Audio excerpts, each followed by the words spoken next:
everybody, Martin Cowen, contributing editor for tnoooz, back again. tnoozLIVE at ITB, presented by Travelair. I'm here with Jens Wohltorf, who is the CEO of Blacklane, chauffeur ride specialist, although I think the corporate branding might be slightly different than that. So just explain to us what Blacklane is and how the business is developing. I will. Thank you very much for having me. Thank you. So Blacklane is by its core a professional driver service that is offering very comfortable, higher quality rides, targeting longer distances. Especially we are seeing us as part of the travel chain rather than a short distance inner city mobility mode. Yeah.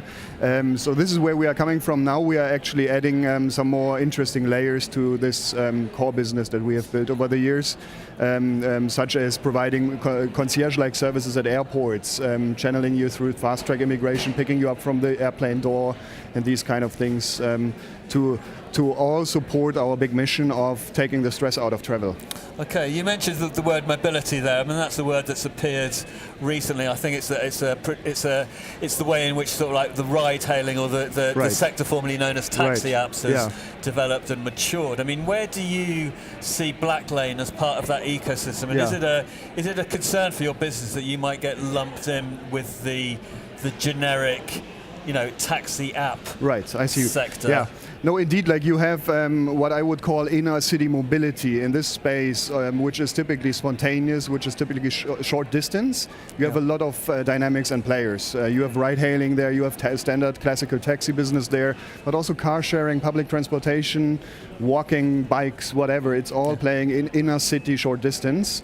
This is not the space that we are in. We are targeting longer distances for the very simple reason that we concentrate so much on adding value to the service delivery, providing a peace of mind quality experience with our cars and professional drivers.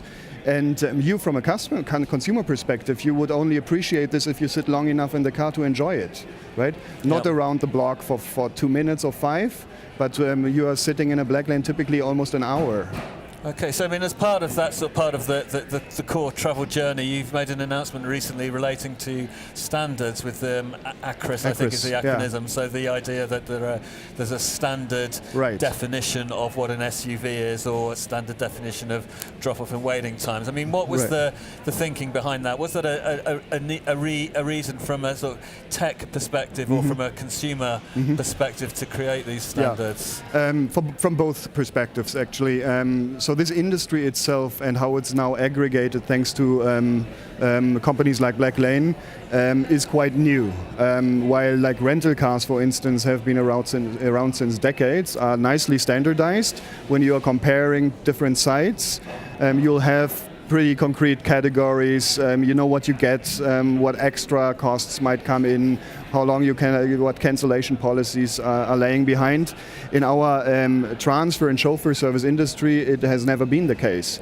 So if you are browsing around and comparing different sites, broker sites of these services, but also more those legacy limousine service sites, you have tons of stuff in the fine print. And then you potentially see like a Blacklane running at, let's say, $40 or so for an airport transfer. Then you have another offering with exactly the same name of the category, maybe business class or so, running at $30. But the secret is in the fine print. You cannot cancel it, you cannot book it 1 hour in advance, there might be additional tolls and tips and fees and stuff. So it's actually from a consumer perspective not very transparent, and that is what we want to change. Okay, so there are now sort of quite core definitions that are going to apply, so that's Blacklane has been driving that. Okay, yes. And just in terms of the Blacklane global footprint, I mean, I know you've recently introduced sort of localized websites for some specific markets. I mean, what was the thinking behind that? Yeah. And it's just a natural evolution, I would say. Like we have started English-speaking classic on website like 5 years ago, targeting customer via classical performance marketing channels. This is how we started. Yeah. Now over time, of course, the channel mix changes. Traffic becomes so much mobile apps, but also mobile websites becoming so important.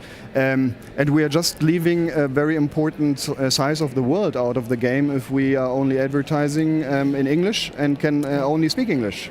right? So it's a natural extension as we now cover over 50 countries in the world, serving more than 500 airports worldwide, that we are also offering our services to other source markets in the world who are not speaking English. And there are a lot of them, as you know. Okay, so that's 50 countries, 500 airports. I mean, right. what are the expansion plans? Are those 50 countries you think where the core market is and you just want to grow in these 50, or do you want to get up to 100 countries and 1,000 airports? Is it, quality or quantity, I think, is what I'm asking. Right. So we are never compromising quality. So when we would identify a market where we cannot guarantee our quality promise, we would not launch it. Okay. Yeah. That's kind of carved in stone. If we find those markets, we put a lot of effort into developing them, also identifying local partner companies who want to join our network, but helping them to reach the standards of the Blacklane quality program product in terms of cars and drivers. But our current reach, I would say, pretty much covers the traditional Western business travel streams. Yeah, our single biggest market is North America, the US. And Europe, of course, also historically, since we were born here, is quite strong. Now, as the world changes, and a lot of, just think of Chinese outbound middle class, right?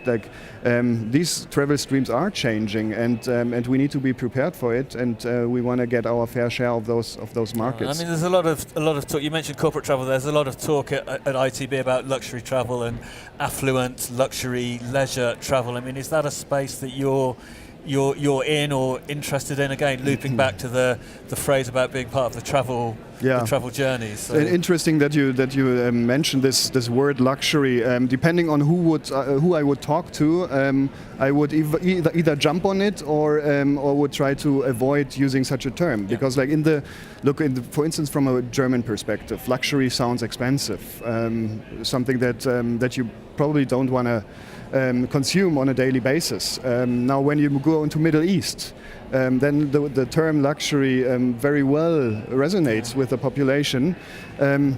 I'm putting it in a way that we were pretty successful in aggregating a kind of a high quality premium product over the years, and thanks to the volume that we have pushed into those markets and the technology that we are using, we have achieved that the prices became affordable.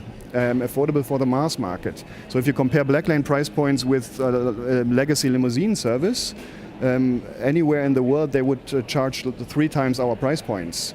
And probably even using the same infrastructure, but they cannot compete with our technology and dispatching. And your technology, do you develop your own technology? Yes. Have you got a team of developers? Yeah. Pretty big one. Yeah. Okay. Yeah. How big?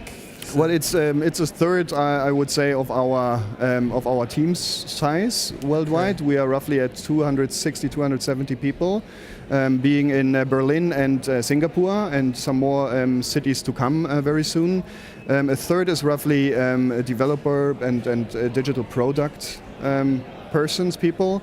And another third is a services layers that we are wrapping around our product, like a 24/7 multilingual customer care that is available in all nations with local numbers, and all is connected here in Berlin. And the remaining third is then all the supporting functions, enabling functions that an organization also needs. So plus, we have 20,000 drivers out there. Who are also part of our crew, if you want. Yeah. Okay. Well, that's great to know from a sort of tnoooz perspective that a third of your staff are techies. So that's really good. So I think that's it. I mean, we could talk forever, but I think we need to have a break. So.